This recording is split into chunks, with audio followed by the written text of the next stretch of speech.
Bueno, buenas tardes. Gracias de nuevo por invitarme. Como dijo Hugo, estamos aquí ya en la tercera versión de esta presentación. Y pues es un gran reto para mí porque la idea es hablar de lo mismo sin ser repetitivo, porque luego tengo ahí los videos que ustedes los pueden consultar. En las versiones anteriores mi presentación ha sido un poquito más teórica. El año pasado la quisimos hacer un poquito más práctica, pero resultó que no era posible, entonces esta vez preferí plantearla como lo estoy sugiriendo acá, como un diálogo sobre el ordenamiento territorial desde los pueblos, un diálogo con ustedes, entre nosotros.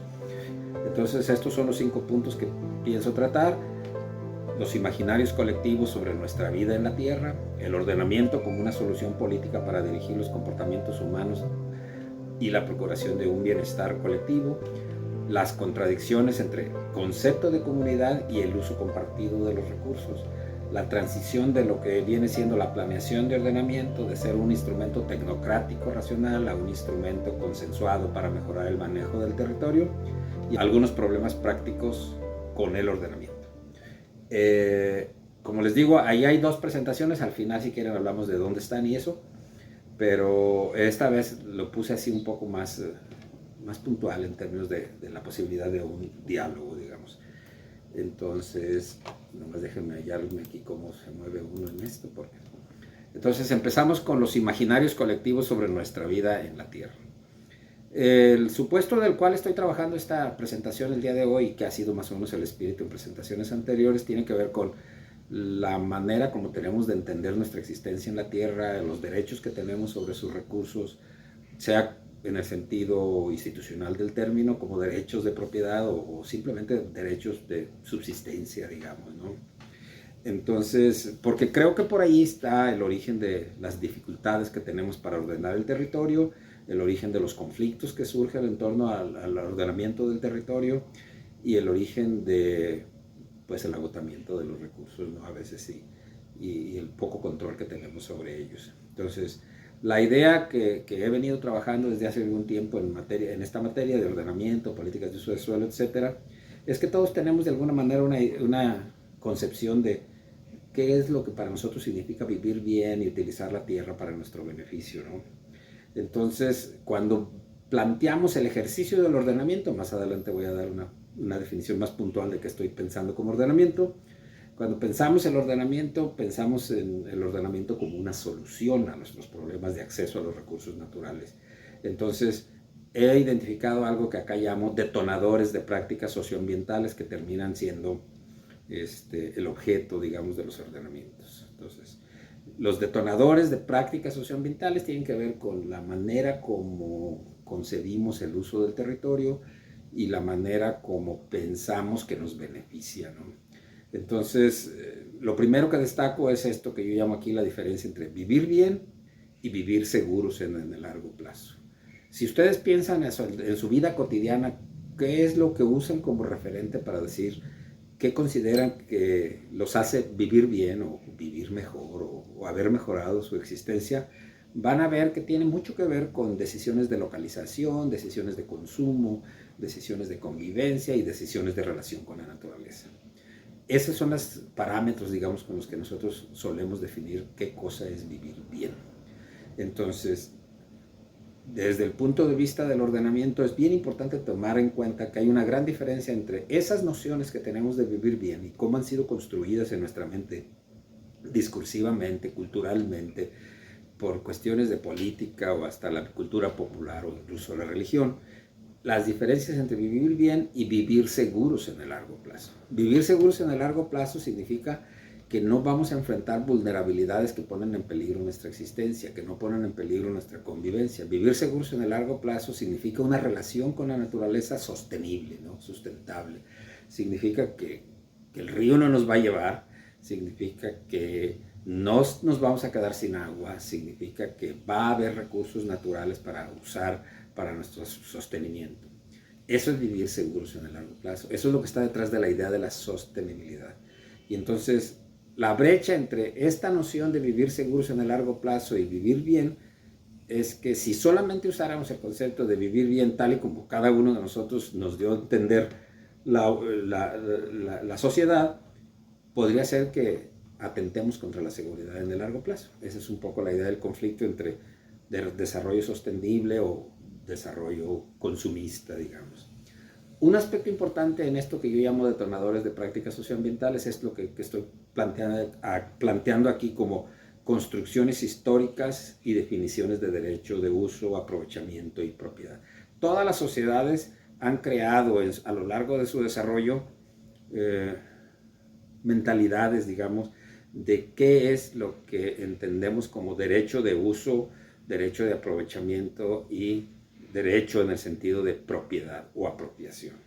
En todas las sociedades se ha ido generando esto y la solución que hemos encontrado en todas las sociedades es una construcción histórica que plantea el uso y la distribución desigual de los recursos. Y entonces se define la propiedad como una institucionalización de la desigualdad. La idea de que unos tienen más derecho que otros y los que sienten que tienen más derechos o tienen el aparato institucional para sostener sus derechos, pueden ejercer la fuerza pública si es necesario para defenderlos, ¿no? Entonces, pero esto es construido históricamente, no es que divinamente, así como tenemos la distribución de recursos y de derechos, tenía que haber sido. Simplemente las sociedades creamos instituciones en este sentido. Rousseau, en sus orígenes de su trabajo sobre desigualdad, planteaba esta idea de que las únicas desigualdades aceptables son las desigualdades naturales, por agilidad, inteligencia, velocidad, etc. Y que todas las demás desigualdades en realidad han sido creaciones institucionales. Y como creaciones institucionales implican relaciones de poder, que es mi tercer punto acá. Parte de las prácticas socioambientales tienen que ver con la distribución del poder y su ejercicio en el territorio. Junto con los arreglos institucionales de los que estábamos hablando anteriormente, que los planes de ordenamiento van a ser un arreglo institucional, junto con estos arreglos institucionales, nosotros tenemos que pensar siempre que ahí hay una dimensión de cómo se concibe, se construye y se defiende el poder, cómo se ejerce sobre el territorio, y normalmente se ejerce delimitando derechos, excluyendo a unos, apropiándonos de sus beneficios y generando prácticas de consumo que pueden atentar con lo que definimos en el primer punto como vivir seguros en el largo plazo. Entonces, la distribución de poderes y su ejercicio sobre el territorio va a ser un aspecto importante a considerar a la hora de hacer ordenamientos desde los pueblos, como lo estamos manejando acá. Respecto al cuarto punto que yo llamo acá las opciones de coordinación, una vez que llegamos hasta el tercer punto, en el que tenemos desigualdades, tenemos el ejercicio del poder que define patrones de uso y aprovechamiento de los recursos naturales, lo que sigue son los escenarios posibles. Un escenario posible es que en el largo plazo, como diría Keynes, en el largo plazo todos estamos muertos. Uno de los escenarios posibles es que en el largo plazo la sociedad como tal viva bien. Pero otro de los escenarios posibles, y de hecho más posibles, es que no vivamos seguros en el largo plazo. Que nuestra vulnerabilidad aumente, que la desigualdad aumente, que los patrones de consumo de recursos conduzcan al deterioro y que avancemos hacia lo que teóricamente llamamos la tragedia de los comunes. Ese es otro de los escenarios. Si ese es uno de los escenarios, entonces necesitamos opciones de coordinación. Teóricamente, las dos opciones de coordinación más dominantes son, por un lado, la autorregulación, digamos, lo que la sociedad por su cuenta se pone de acuerdo y resuelve que así va a usar los recursos con miras a utilizarlos en el largo plazo. Y hay dos formas de autorregulación, por costumbre comunitaria o por principios de mercado. Y el otro escenario es la intervención pública. El Estado que dice, pues la sociedad no se va a poner de acuerdo a resolver los problemas y necesitamos hacer intervención pública. Cuando pensamos la existencia de ordenamientos territoriales como concepto, lo que estamos diciendo es que hace falta intervenir públicamente para que los humanos cambien su comportamiento y logremos ponernos de acuerdo y resolver nuestros problemas de agotamiento de recursos. Cuando lo pensamos desde los pueblos, estamos diciendo que además del principio intrínseco que tiene la idea del ordenamiento, de la intervención pública, necesitamos la participación del público para que sean los propios actores los que viven en las comunidades, los que definan las maneras más convenientes para utilizar los recursos. Esto va a ser un gran problema del cual vamos a hablar enseguida. El ordenamiento como una solución técnica para dirigir los comportamientos humanos a la procuración de un bienestar colectivo de largo plazo. Ese es el concepto que vamos a utilizar. Desde el punto de vista de políticas públicas podemos pensar el ordenamiento como una solución técnico-política. Y el objetivo que tiene es justamente este, cambiar los comportamientos humanos con la intención de garantizarnos que no vamos a vivir inseguros en el futuro, que vamos a tener recursos para usar para nuestra subsistencia. Cuando lo planteamos de esa manera, tenemos que pensar que necesitamos un actor público, un Estado fuerte, un Estado con capacidades, un Estado que efectivamente puede diseñar la política de ordenamiento, aplicar la política de ordenamiento, monitorear sus resultados y hacer los cambios necesarios si es que así se considera más adelante. Es decir, un Estado capaz es lo que necesitamos. Entonces, esta idea de que podemos ordenar de manera técnico-política el uso de los recursos, el territorio, plantea tres problemas importantes. El primero es justamente el asunto de la capacidad del Estado para influir en el comportamiento humano. Ustedes háganse una pregunta cuando ven todas las fallas que como seres humanos tenemos en la manera como usamos los recursos, desde cómo nos deshacemos del bote donde compramos el café, hasta cómo utilizamos los árboles, el paisaje, la playa, el agua, etc. Y van a ver que pues son infinitas las posibilidades en las cuales los comportamientos humanos teóricamente podríamos considerarlos como no responsables, es decir, abusivos, es decir, depredadores. Entonces la idea de que el Estado puede intervenir implica que hay una preconcepción de esta noción del comportamiento irresponsable versus el comportamiento ambientalmente más responsable, y que el Estado va a tener capacidad para hacer todas estas cosas, para alterar los comportamientos de todos. Y eso está muy complicado porque de qué tamaño tiene que ser el Estado para asegurarse que nosotros cumplimos con una mayor responsabilidad en el uso de los recursos. Es un Estado gigantesco. Entonces se va a necesitar autorregulación al plano incluso individual. Se va a necesitar que nosotros aprendamos, desarrollemos capacidades personales incluso, para proteger los recursos. Ahí hay un problema. Otro problema importante es, ¿cómo sabemos que estamos actuando mal? ¿O cómo sabemos que estamos actuando bien? Y entonces acá lo que tenemos es, pues, lo que podríamos llamar las construcciones discursivas del saber, de saber si estamos bien o estamos mal. Y entonces, básicamente aquí también hay dos grandes vertientes, el saber científico y los saberes populares. Y entonces cuando pensamos en ordenamiento desde los pueblos, pensamos en diálogos de saberes, comunicación entre lo que la gente piensa en su vida cotidiana, lo que la gente concibe desde su propia cultura, de sus tradiciones, etc. Y lo que científicamente es necesario conceptualizar como un problema. Un ejemplo sencillo de la diferencia de los saberes, ¿no? Un ejemplo sencillo es el método de roza, tumba y quema, que se sigue usando en México como si estuviéramos en el siglo XVI, a pesar de que estamos en el siglo XXI y sabemos que tenemos un severo problema con el manejo forestal, con los incendios, con la falta de agua, etc. Seguimos haciendo roza, tumba y quema. Uno pensaría que a estas alturas del partido, como dicen, esa práctica es inconcebible, si no fuera porque culturalmente está muy arraigada.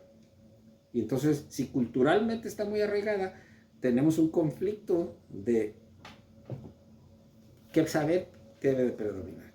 El saber que determina que si seguimos quemando la montaña, nos vamos a quedar sin agua, nos vamos a quedar sin árboles, o el saber popular, que por tradición así lo hemos hecho toda la vida, desde siglos atrás.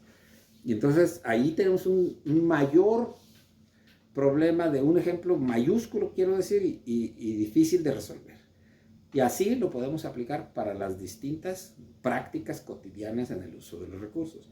Entonces, cuando pensamos ordenamientos desde los pueblos, pensamos que lo podemos hacer con diálogo de saber, es decir, que el sentir popular, el conocimiento popular se va a incorporar, a encontrar las formas de cómo manejar los recursos de manera sustentable. Entonces, hay unas contradicciones y unos conflictos discursivos gigantescos que luego se convierten en conflictos incluso violentos, por determinar cuál manera de entender nuestra relación con la naturaleza debe de prevalecer. Y luego tenemos, encima de todo esto, que tiene que ver con la posibilidad de hacer acuerdos consensuados, lo que llamamos teóricamente la naturaleza cambiante de intereses y comportamientos. Es decir, los mismos seres humanos tenemos al mismo tiempo prácticas dominantes con intereses cambiantes.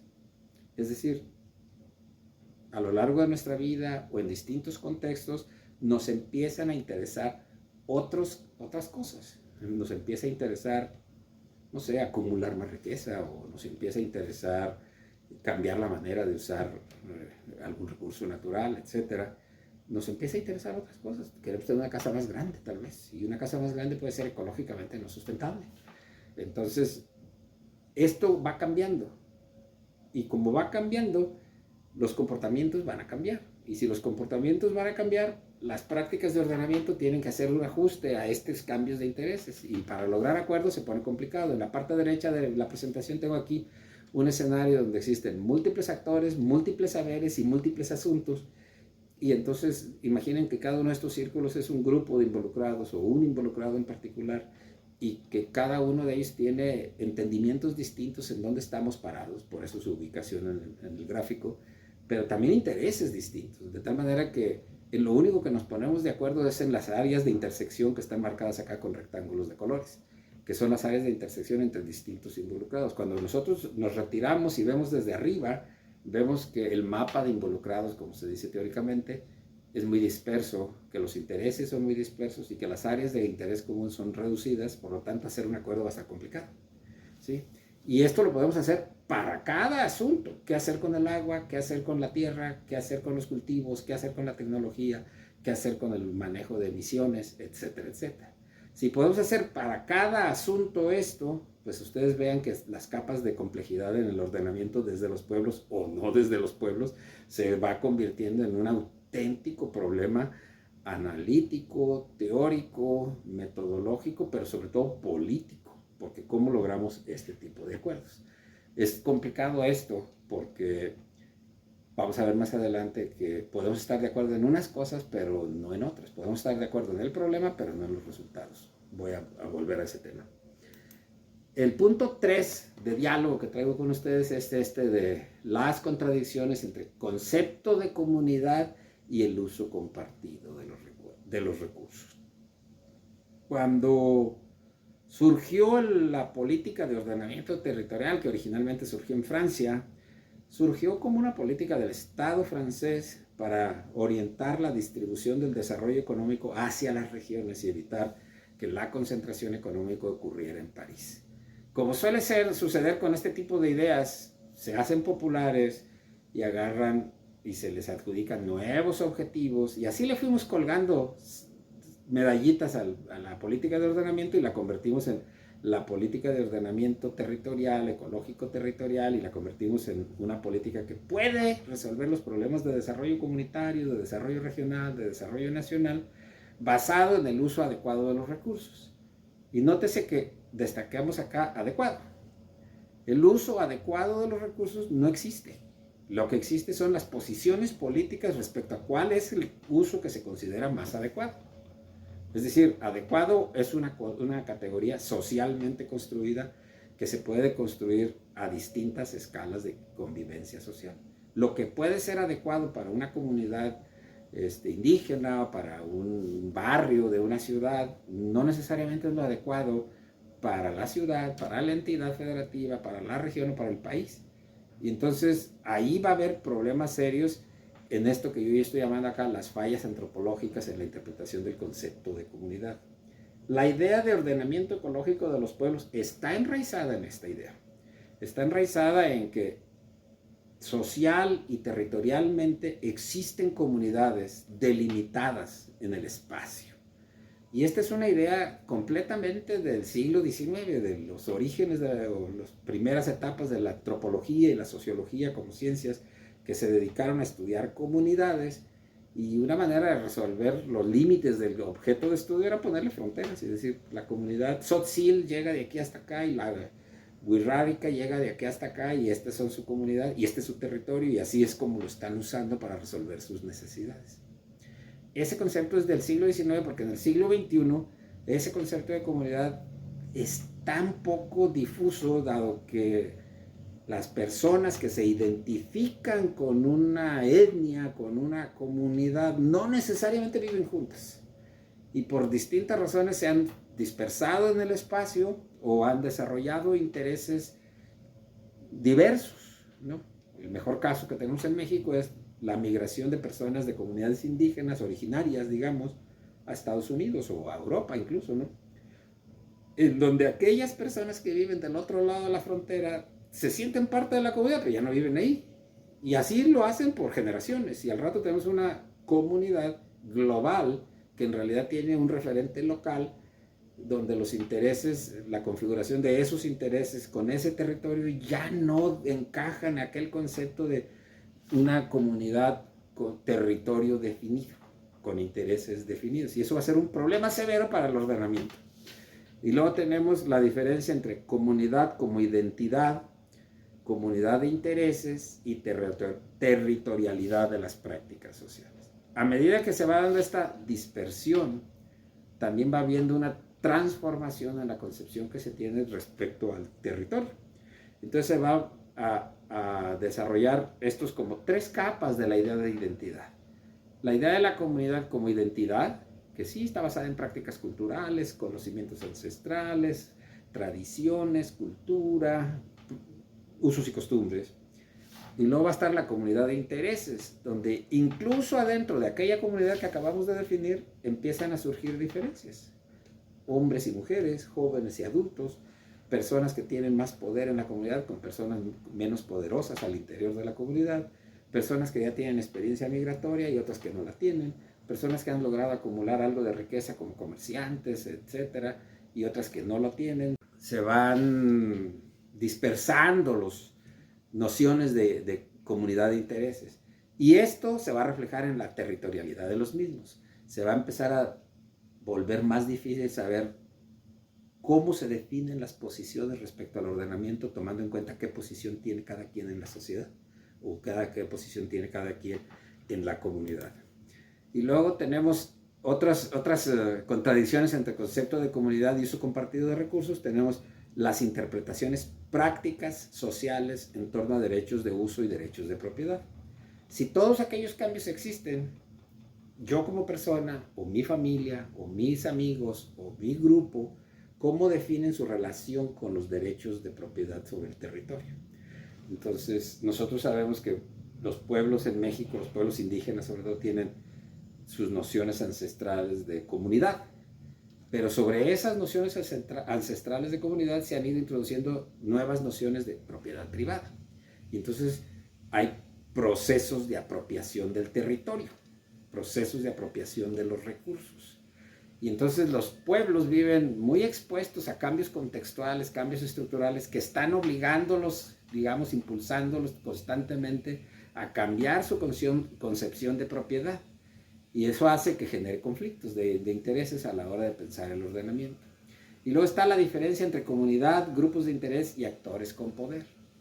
Cuando queremos, y esto lo vamos a ver más adelante en procesos participativos, cuando queremos incorporar los procesos participativos a la hechura de planes de ordenamiento, surge esta idea de grupo de interés y actores con poder. ¿Quién representa a la comunidad? ¿O quién debe representar a la comunidad? ¿Qué tan complejo debe ser el proceso de consulta o de participación para resolver esas diferencias? Porque si no tenemos la dificultad de que a medida que va avanzando el proceso de hechura de planes de ordenamiento, van surgiendo nuevos intereses. Y como dijimos hace rato, los intereses se realinean, por lo tanto se van reconfigurando nuevas posiciones, nuevos discursos, nuevas interpretaciones del proceso y sus consecuencias, y por lo tanto nuevas demandas de mayor participación. ¿Cuánta participación tenemos que tener? Y entonces, pues teóricamente tenemos que tener participación hasta que hemos escuchado a todos y todos han hablado de los asuntos que les interesan. Entonces estamos en la diferencia entre comunidad, grupo de interés y actores con poder.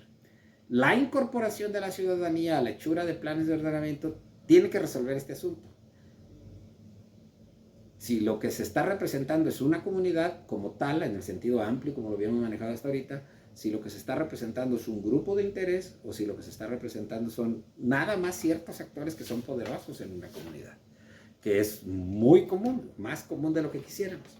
Entonces, ese es un aspecto importante a considerar. Ok, pausa ahí, un poquito de viraje. ¿De dónde estamos? ¿Por qué hacemos planes de ordenamiento? Hacemos planes de ordenamiento con un principio de positivista, si ustedes quieren, de modernidad, que sugiere que mejores conocimientos conducen a mejores decisiones. O sea, hacemos planes de ordenamiento suponiendo que aquel diálogo de saberes que estábamos hablando hace un momento nos produce una interpretación de la realidad sobre la cual podemos querer intervenir, y la manera con la que queremos intervenir es mediante planes de ordenamiento. Bueno, este principio, que es muy loable, que es muy practicado, que es el motor, digamos, del desarrollo científico en el mundo y el desarrollo de políticas públicas con base intensiva de conocimientos, tiene una pequeña dificultad. Y la pequeña dificultad que tiene, que es un principio pues, casi filosófico, la pequeña dificultad que tiene es que no necesariamente mejor conocimiento conduce a la acción para resolver los problemas. No necesariamente saber que estamos perdiendo recursos naturales nos conduce a unas prácticas de ordenamiento, a un arreglo de ordenamiento y a cambios en las prácticas adecuadas. Esa es la falla principal del asunto de utilizar conocimientos para lograr ordenamiento. Si eso no se puede resolver tan fácilmente siendo intensivos en conocimiento, justamente necesitamos incorporar la participación de la gente. Entonces, la dificultad de transitar del conocimiento a la acción en realidad no se resuelve no usando el conocimiento, más bien se resuelve trabajando más el conocimiento, construyéndolo colectivamente, creando consensos respecto a qué es lo que vale la pena y no vale la pena considerar a la hora de tomar decisiones. Hemos transitado en ese sentido, ahorita vamos a ver, de lo que serían planes tecnocráticos a planes participativos. Entonces, al final del día, si esto es así, lo que nos queda es que cualquier plan de ordenamiento que logremos producir va a ser una expresión de cómo es la relación entre el Estado y la sociedad.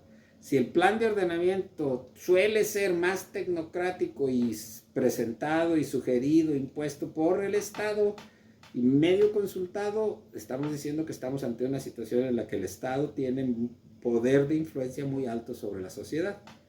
Si el plan de ordenamiento transita hacia mayor participación, entonces lo que estamos diciendo es que la sociedad, por diversos repertorios de acción, ha logrado ser más escuchada, ha logrado que tomen en cuenta más sus intereses.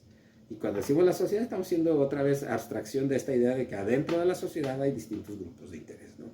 Entonces, el plan como tal va a ser una expresión de estas relaciones de Estado-sociedad. Es una expresión de las relaciones de si se respeta, si se utiliza o no la consulta pública informada, como solemos decir. No debemos de preocuparnos mucho en ese sentido, sino que para propósitos interpretativos nosotros podemos ir a encontrar una serie de evidencias donde el plan de ordenamiento incluso puede hasta aprobarse, pero nadie le hace caso, que ese es otro problema que tenemos, donde no es lo mismo tener capacidad para hacer los planes que para implementarlos. Entonces, cuando decimos el plan de ordenamiento como expresión de las relaciones Estado-sociedad, estamos refiriéndonos no solo a la hechura, sino a la posibilidad de que se implemente, ¿sí? Entonces, vamos aquí.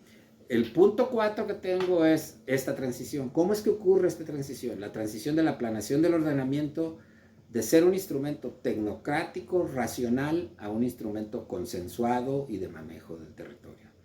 Bueno, como sociedades, bueno, en el mundo occidental democrático, digamos, con cierta tradición democrática, hemos transitado en ese sentido. Si nosotros vivimos en un estado autoritario, no hay problema. No hay problema si el Estado trata de imponerlo, pero cada vez en las democracias está siendo más difícil hacer esto.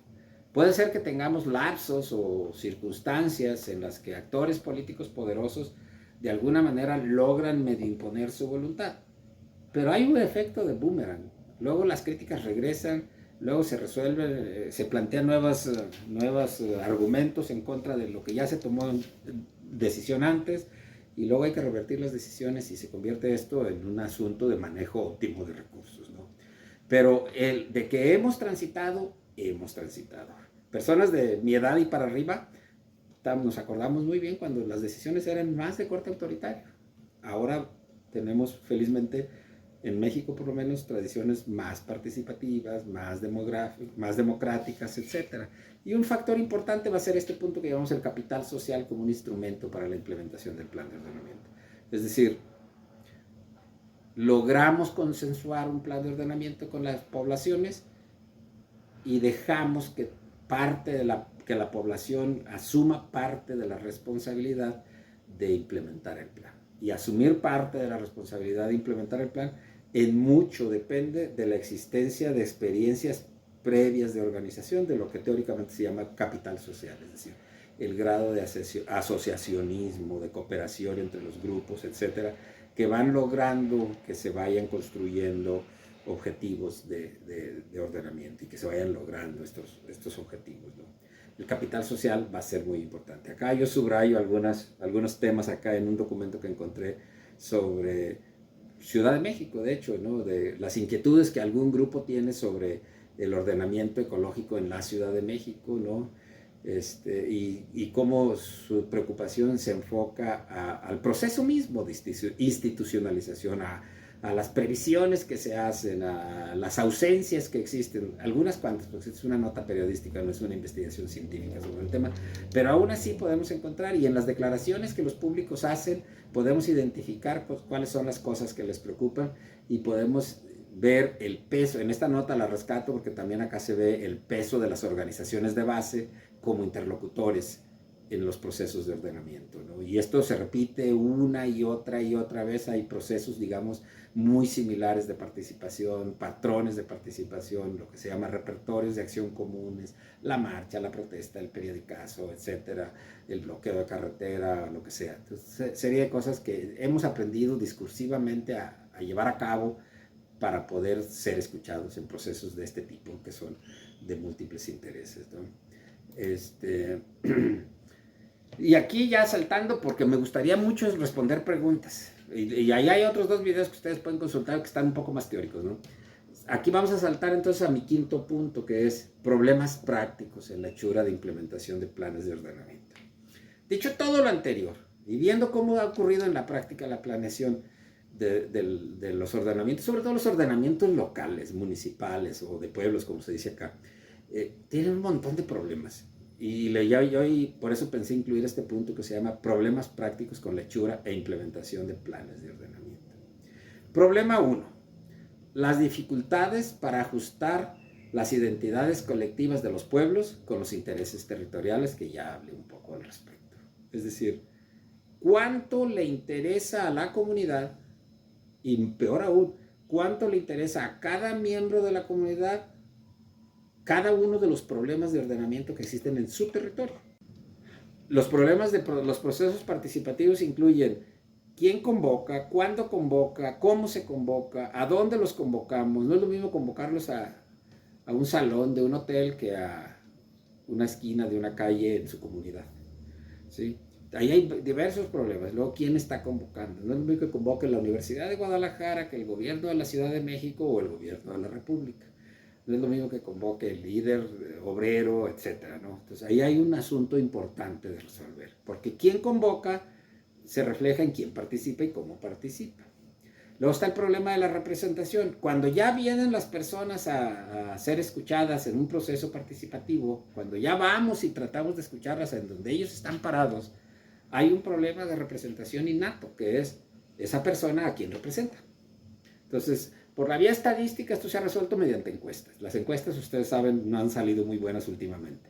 Por la vía antropológica, esto se ha resuelto mediante trabajo de campo, entrevistas en campo, grupos focales, etcétera, una serie de técnicas para lograr que haya representación. Es decir, buscamos que haya jóvenes, mujeres, empresarios, campesinos, ejidatarios, personas sin tierra, gente que emigró y regresó, etcétera, etcétera. Es decir, capturar la diversidad de grupos de interés, ya no de comunidad, sino de grupos de interés. Campesinos con tierra, campesinos sin tierra, etcétera, ¿no? Entonces ahí hay un problema de representación y a veces yo facilitando mesas de este tipo, a la hora de que queremos avanzar un poco hacia la toma de decisiones, la gente que había estado súper activa de repente dice, no, pero ¿quién soy yo para estar de acuerdo con esto o no estar de acuerdo? O sea, ¿yo a quién represento? Se están cuestionando. Pero en realidad lo que están diciendo es que me hace que no hemos discutido esto lo suficiente. Entonces tenemos un problema también de información. ¿Con cuánta información podemos tomar decisiones? Allá dijimos que no mejor información necesariamente conduce a la acción. Pero yo tengo conocidos míos que me dicen todavía a estas alturas del partido de que no, Basilio, esa idea de que si talan los árboles de un cerro no va a haber agua, no tiene sentido. Sí va a haber agua. Y tú dices, a ver, pues qué base de conocimiento estás utilizando, porque si le echas agua a una maceta, el agua de la maceta sale por el asiento de la maceta durante un día.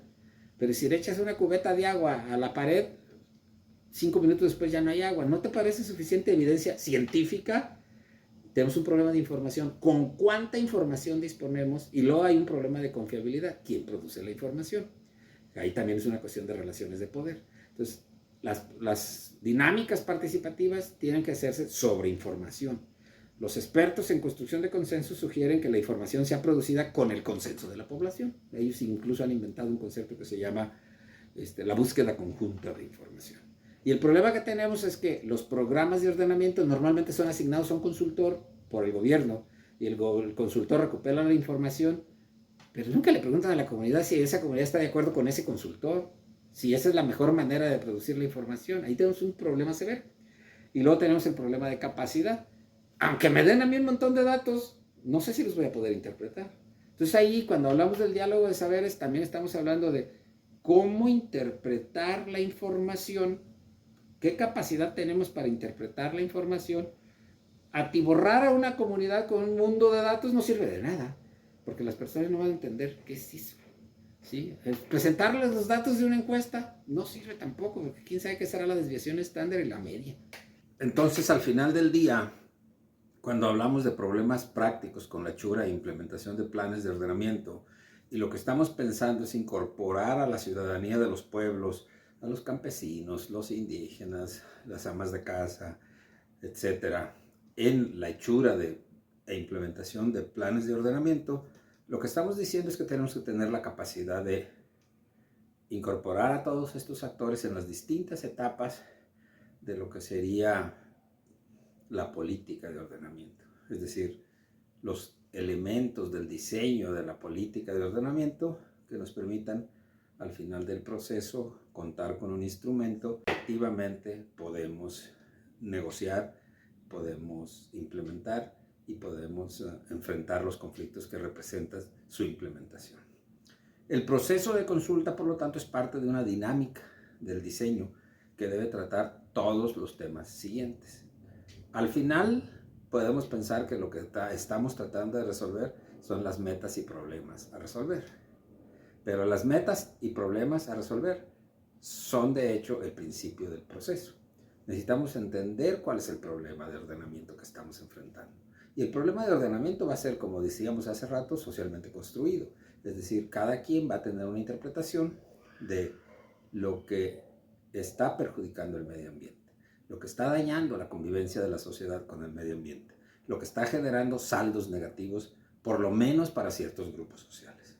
Entonces, la construcción del acuerdo tiene que estar dirigida a definir el problema a resolver, a qué poblaciones objetivos se va a beneficiar una vez que hagamos el plan de ordenamiento, o mejor dicho, qué grupos de población van a recibir qué beneficios y qué costos del proceso de implementación, con qué reglas lo vamos a implementar, quién se va a hacer cargo, es decir, quiénes son los agentes y la estructura de implementación del plan de ordenamiento.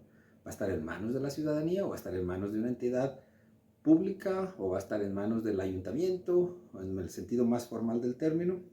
Y tenemos que discutir también y procurar acuerdos en términos a qué es lo que estamos suponiendo que va a pasar en el futuro con el programa de ordenamiento y con el comportamiento de los involucrados.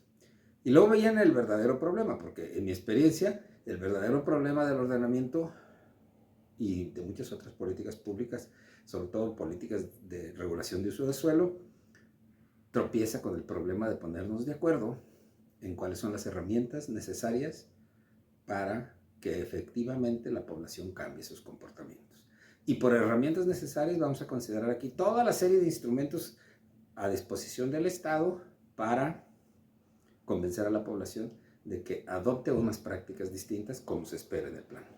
Entonces, en este esquema en donde tenemos herramientas, agentes y estructuras de implementación, reglas, poblaciones objetivo, racionalidades y supuestos y problemas a resolver con el ordenamiento, decía yo que lo que he descubierto en la práctica es que muy probablemente podemos avanzar con cierta rapidez en la construcción de acuerdos colectivos en torno a casi cada uno de estos componentes, excepto con los instrumentos, o con las herramientas, mejor dicho.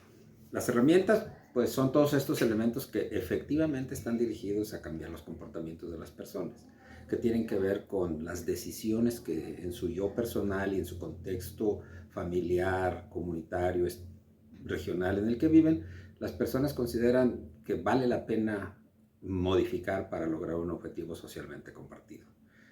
¿Qué herramientas estamos pensando? Pues en política pública las herramientas se reducen en herramientas para inducir comportamientos y herramientas para evitar comportamientos. Entre las herramientas para inducir comportamientos están desde los discursos retóricos, la invitación a hacer cosas, la convocatoria a movilizarse en cierto sentido de manera puramente discursiva, pero también hay otros instrumentos más punitivos, el cobro de impuestos, el cobro de multas, las sanciones, la prohibición, etc. Y del lado de las herramientas más dirigidas al comportamiento comunitario, en su conjunto, pues tenemos estímulos a la cooperación, becas, apoyos, programas especiales, concesiones, etcétera. Es decir, incentivos que ayudan a las personas no solo a moverse por su cuenta, sino a cooperar más.